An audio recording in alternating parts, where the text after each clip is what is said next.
हमारे चैनल से जुड़ने के लिए यूट्यूब पर PTS फैज़ान बरक़ात को अभी सब्सक्राइब करें और बेल आइकन दबाना ना भूलें। अल्लाह ताला हमें आपको सबको अपनी हिफ्ज़ व अमान में रखे। ये जो वक्त चल रहा बड़ा ख़तरनाक चल रहा है। आज एक कानून और बनाया इन लोगों ने लव जिहाद के नाम से।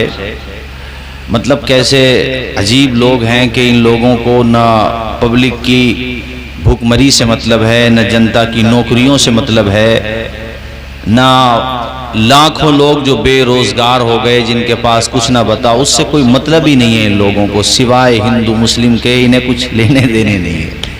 कैसे अजीब लोग हैं। जिहाद नफरत करने का नाम नहीं है, बल्कि जिहाद तो नफरत को मिटाने का नाम है। जिहाद किसी बेगुनाह को कत्ल करने का नाम नहीं, बल्कि जालिमों की कलाई मोड़कर बेगुनाहों को बचाने का नाम जिहाद है। हजारों उलमाए किराम ने इस भारत को आज़ाद कराने के लिए अपना घर दे दिया, अपना सर दे दिया, कुर्बान हो गए, ख़त्म हो गए। मियाँ वो दुनिया से चले गए, लेकिन ऐसे जिंदा व जावेद हो गए। उन लोगों ने जो काम किया 1857 की जंगे आज़ादी में, वो था जिहाद।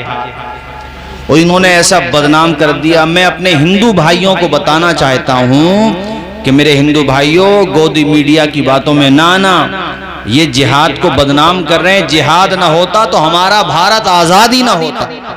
बेशक बेशक जिहाद हुआ तभी तो भारत आज़ाद हुआ।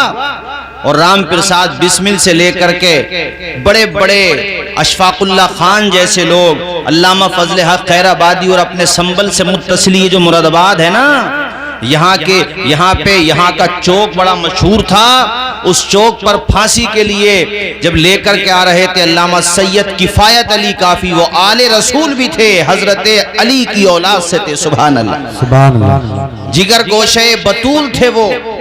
और उन्होंने जब जिहाद के फतवे पूरे भारत में फैले कि जुल्म को रोकना है तो जिहाद का फतवा देना होगा, उस वक्त जब भारत को आजाद कराना था। और उस आजादी की लड़ाई में हिंदू और मुसलमान दोनों साथ लड़ रहे थे।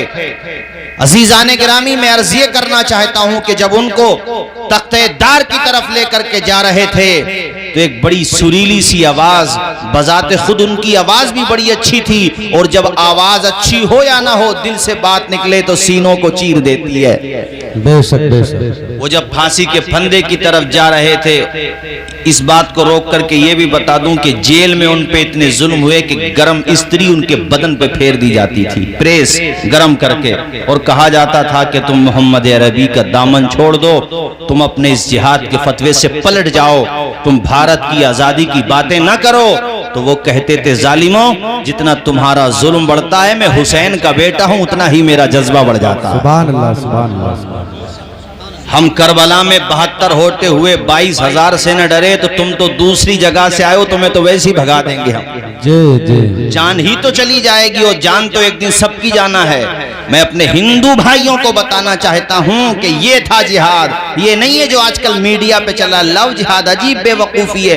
अबे ठीक है, हम भी अपने मुस्लिम बच्चों से भी कहते हैं कि ऐसी कोई काम, ऐसी कोई हरकत न करो कि समाज का सर नीचे हो, किसी की भी धी बेटी। अरे प्रेम व्रेम के चक्कर में यार जिधर देखो उधर ही इश्क के बीमार बैठे हैं। हजारों मर गए, सैकड़ों तैयार बैठे हैं। ये पता नहीं कहां से बीमारी चली है यार। और जब से इंटरनेट का दौर आया है, ये समझ लो माँ बाप को रिश्ता करने की जरूरत ही नहीं पड़ रही है। अहमदाबाद में रहने वाले मेरे नौजवान साथियों, तुमसे भी कहूंगा, सबसे कहूंगा, अपने माँ बाप जो रिश्ता जहां करें वो रिश्ता सबसे बेहतर होता है।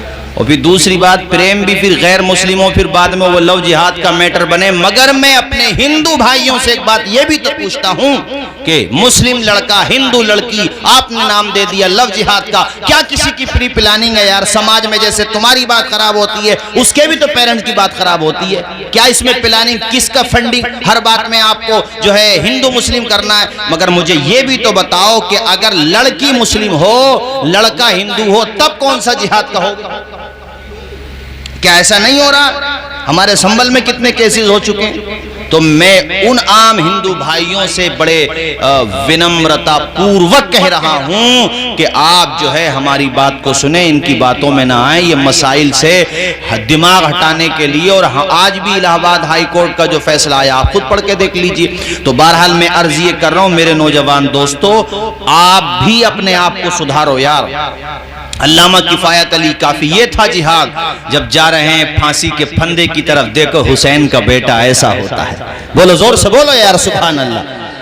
अल्लामा सैयद किफायत अली काफी, मैं इनके बारे में उतना नहीं जानता था, मैंने अब पढ़ा तो पता चला ये आले रसूल भी थे और जय्यद आलिम दीन अपने दौर के। जब फांसी के फंदे की तरफ जा रहे थे तो उनके लबों पे जो अशार थे वो बड़े मशहूर हुए। आपको भी सुनाना चाहता हूं, गोया कि वो अंग्रेजों के जहनों को, उन जालिमों के जहनों को झंझोड़ते हुए कह रहे थे, अरे किफायत अली काफी को मार के ये ना समझना कि भारत में आंदोलन की आवाज सर पड़ जाएगी, मोहम्मद का दीन खत्म हो जाएगा। कान खोल करके सुनो, कोई गुल बाकी रहेगा, ने चमन रह जाएगा, पर रसूलुल्लाह का दीन हसन रह जाएगा। सुभान अल्लाह। नारे तकबीर, नारे रिसालत, नारे गौसियत, मसलके आला हजरत, उलमा अहले सुन्नत। सुभान अल्लाह। कोई गुल बाकी रहेगा, ने चमन रह जाएगा। कोई गुल बाकी रहेगा, ने चमन रह जाएगा, पर रसूलुल्लाह का दीने हसन रह जाएगा। हम सफीरो बाग में हैं, कोई दम के चहे चहे। हम सफीरो बाग में हैं, कोई दम के चहे चहे।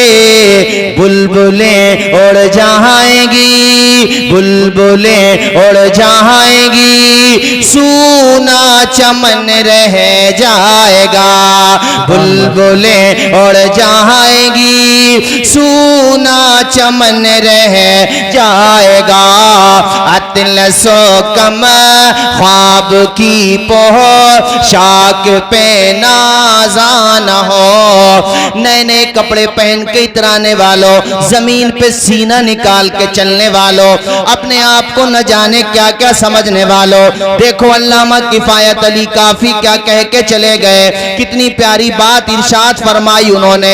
फरमाते हैं अतलसो कम ख्वाब की पोशाक पे नाज़ान हो। अतलसो कम ख्वाब की पोशाक पे नाज़ान हो। इस तने बेजान पे खाली कफन रह जाएगा। सुभान अल्लाह, सुभान अल्लाह, सुभान अल्लाह, सुभान अल्लाह। सब लोग जोर से बोलें सुभान अल्लाह। बल्कि मेरे साथ पढ़े, मेरी माएं, मेरी बेटियां, मेरी बहनें, मेरी बच्चियां सुन रही हैं, उनसे भी कहता हूं, अल्लाह ने तुम्हारी गोद में बेटे या बेटियां दी हैं तो उन्हें गाने न सुनाया करो, किफायत अली के तराने सुना दिया। सुभान अल्लाह, सुभान अल्लाह, सुभान। बोलो जोर से बोलो, जोर से बोलो। अतलसो कम ख्वाब की पोशाक पे नाज़ान हो। अतलसो कम ख्वाब की पोशाक पे नाज़ान हो। इस तने बेजान पे खाली कफन रह जाएगा। सुभान अल्लाह, सुभान अल्लाह, सुभान अल्लाह।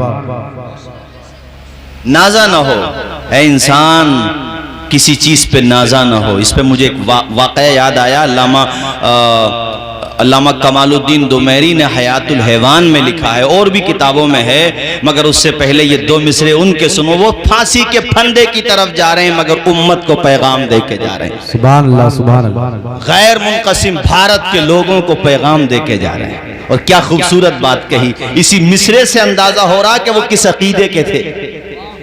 अब जो मैं पढ़ने वाला हूं, कहते हैं जो पढ़ेगा साहिबे लाक के ओ पैदरुल, जो पढ़ेगा साहिबे लाक के ओ पैदरुल, आग से महफूज उसका तन बदन रह जाएगा। सुभान अल्लाह सुभान अल्लाह सुभान अल्लाह, वाह वाह। भाई ये थे जिहादी। आज इतना बदनाम कर दिया इस लफ्ज को कि हमारे ओलमा तो ओलमा पीर लोग लेते हुए डरते। जी जी जी। अरे बताओ दुनिया वालों को, आईएस वाले जिहादी थोड़ी है, तो तुम्हारी संगठन है। अरे तुम नहीं तो पाले नलायकों, तुम नहीं पाले हैं ताकि मुसलमान बदनाम हो। कोई मुसलमान किसी बेगुनाह को क्यों ठोकेगा, क्यों मारेगा किसी बेगुनाह को? वो तो उन फसादियों को मारेगा जैसे कि 1857 में भारत के लोगों ने किया, करके दिखाया था मेरे भाइयों।